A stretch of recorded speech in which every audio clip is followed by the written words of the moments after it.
Welcome to The Explainer. Today, we're breaking down a really fascinating document that paints a picture of a near-future geopolitical crisis. It's a scenario that could not only redraw the world's energy map, but also, pretty surprisingly, create a whole new class of financial winners. So what if that happened? What if the world's most critical energy lifeline was just cut? That's the exact question this document asks us to imagine. Okay, let's get into it. All right, first things first, to really get what's going on here, we've got to set the scene. The source document puts us in the very near future on a very specific date. Everything kicks off on March 18th, 2026. And right away, the source throws us into a world that is just teetering on the edge. It's basically describing a geopolitical hostage situation, and it's all unfolding in one of the most volatile places on Earth. So what's at the center of all this? A single, incredibly important strategic choke point.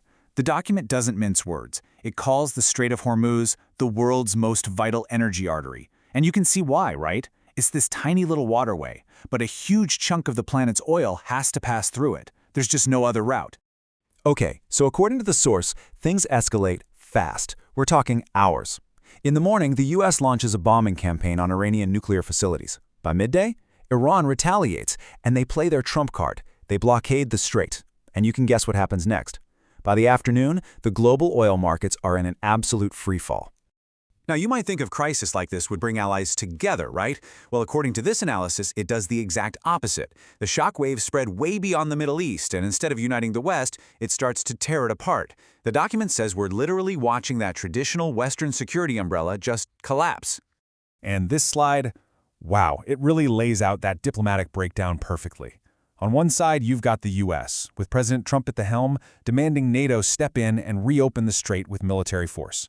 And on the other side, a flat-out no. The UK and the EU openly refuse to send naval support. I mean, that is a huge public fracture in the alliance. And get this, the source puts a price tag on just the first day of this conflict. For the United States alone, $11 billion. Just like that. Okay, so this is really the key takeaway from the political side of things. The old alliances are broken, and that forces countries to go it alone. The source actually has a great term for this. They call it a sovereign pivot. Basically, nations like the UK are now forced to look out for number one, protecting their own energy security. And this massive strategic shift, well, it sends huge ripples through the financial world. And that's our cue to pivot too, because this is where the document shifts from geopolitics to finance. It argues that all this chaos isn't just about destruction, it's also about creation. It creates a very specific and very powerful new financial opportunity. So think about it. If you're a big, traditional bank, what do you do in this environment? You run for the hills, right? The source argues that with oil prices going crazy and this massive geopolitical risk, the usual sources of funding for big energy projects just dry up. As the document puts it, these banks won't touch energy projects in a war zone. It's just too hot to handle. But when traditional money leaves, it creates a vacuum. And according to the analysis, something else rushes in to fill it. That something is private credit. Now, this is a totally different beast. We're talking about non-bank lending that operates outside the usual channels. And its specialty? Funding the exact kind of projects that the big banks now see as way too risky.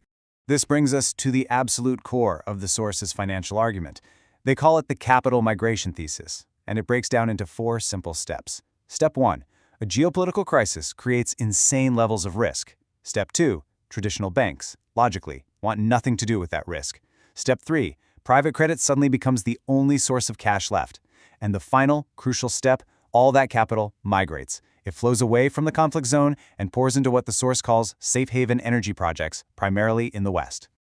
So, where does this all lead? What's the bottom line here? The analysis is pretty clear. This isn't just some temporary market weirdness. It's the beginning of a whole new playbook for global energy.